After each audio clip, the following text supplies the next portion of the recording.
this is cool because we're jumping straight into, peak AC/DC. There's just no warm-up. We're just getting straight into basically the band firing on all cylinders, producing. Meanwhile, for the last 5 years, they've been honing their craft on the other side of the planet. I do want to just briefly touch on the history of the band up to this point. I'm going to make this really, really quick because it is important to understand why AC/DC were suddenly on the lookout for someone like Mutt Lange to produce.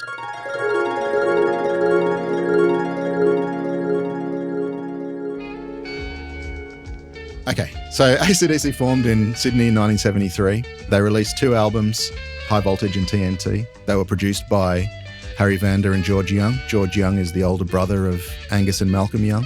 And they achieved success straight away in Australia. Those 2 albums were combined and put out under the Atlantic label for an international release, and that was High Voltage. So that's sort of their debut international album, if you like.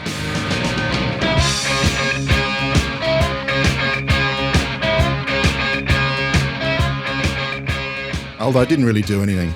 Dirty Deeds Done Dirt Cheap, that's the next album. Atlantic just refused to release it. They just thought it was shit.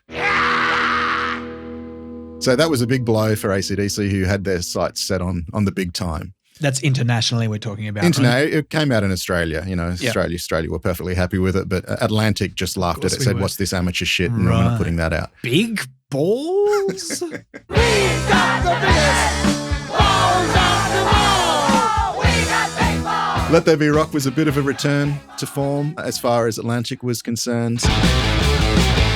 These records are all being recorded by Vander and Young at Albert in Sydney, right? Vander and Young in Sydney. And, they were kind of dirty and raw, and they're great. Look, any AC/DC fan listening knows, I'm not dismissing any of these albums. I think they're all absolutely brilliant. I love everything the band did in the 70s with Bon Scott. One after the other, they're just brilliant albums. Of course. But they were very raw. Buzz Bidstrup from the Angels, I got a quote from him talking about how they used to record. And he says, AC/DC's approach to recording albums was, until now, just like setting up for playing a gig. Bon would be grinning and giving it loads, drinking and sweating, and Angus would be flying all over the studio, rolling around on his back. So it was basically AC/DC performing live at Albert Studios and just hitting record. I'm sure there was a little bit more to it than that, but essentially... Let there be rock!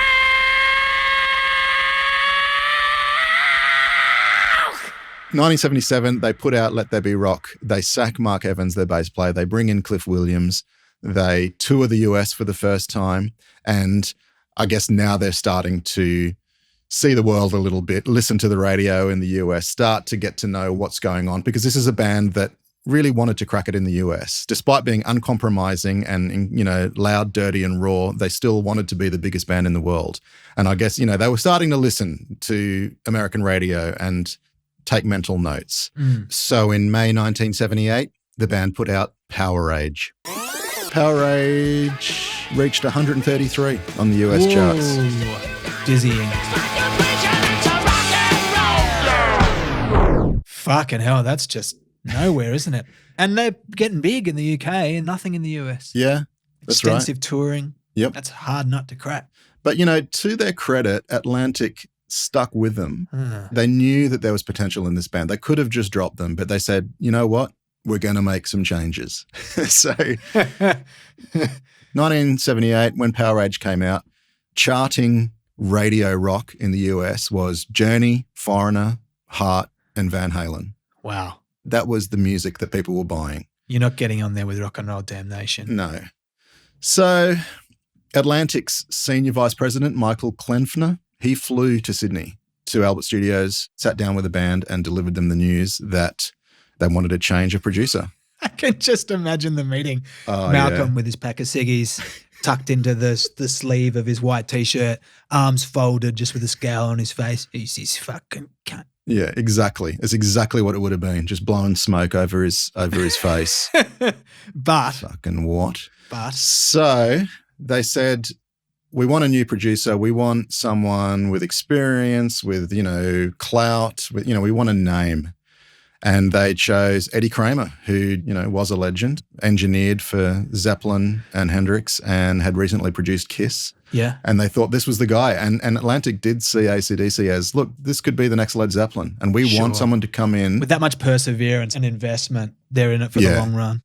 But yeah, AC/DC were not happy with this idea at all. And really, to have a company like Atlantic, invest in them and say, listen, we're going to give you a big producer and we're going to make the guy who made Led Zeppelin and Hendrix. Absolutely. But we're talking about... Fuck off. Yeah, exactly. They were a clan, I'll get my fucking brother to do it.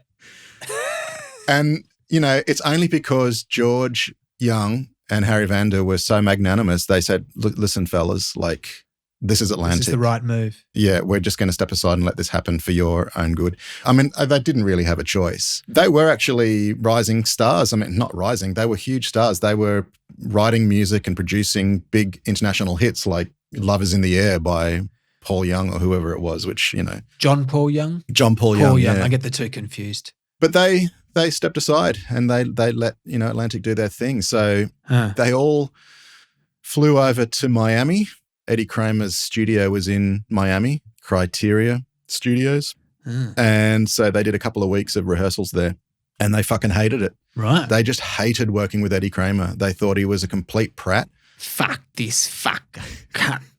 I think Kramer probably was a little bit full of himself and was, not really taking into account who AC/DC were, didn't really care much about their back catalogue, just thought, I've been given these guys to make a hit. Okay. So he was telling them things like, let's put a piano on this and let's do that. He wasn't attuned to what's really going on there. Yeah, absolutely. And they were furious. And, after 3 weeks of rehearsing with Kramer, Malcolm Young was on the phone to their manager, Michael Browning, demanding that they get anyone but Eddie Kramer to produce the album. Wow. They were saying, we're absolutely done with this shit. We're leaving.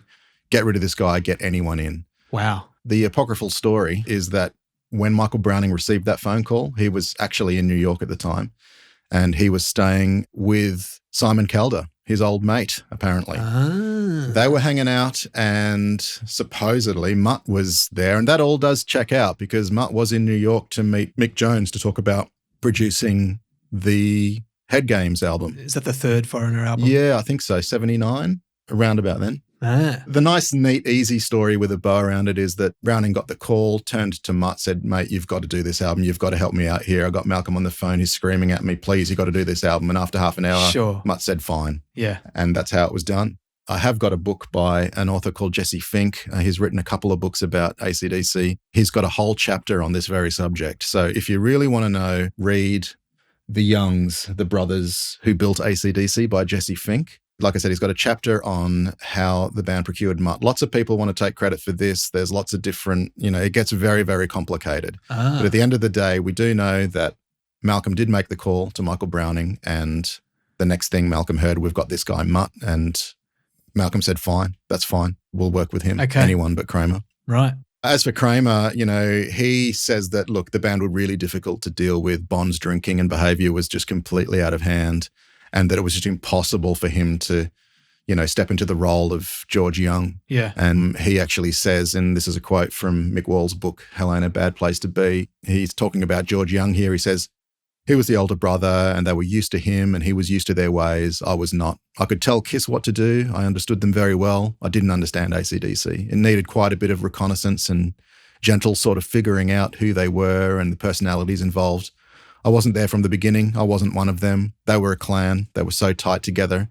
That was part of the magic of the band. They were so instinctive. They each knew what each other was going to do. To bring me into that, it was like throwing a monkey wrench into the mix. Insightful. But also, you got to give credit to Mutt then because he was able to While he's saying that, I'm like, okay, well, let's pair them up with the most kind of demanding and interfering producer that the world's ever known.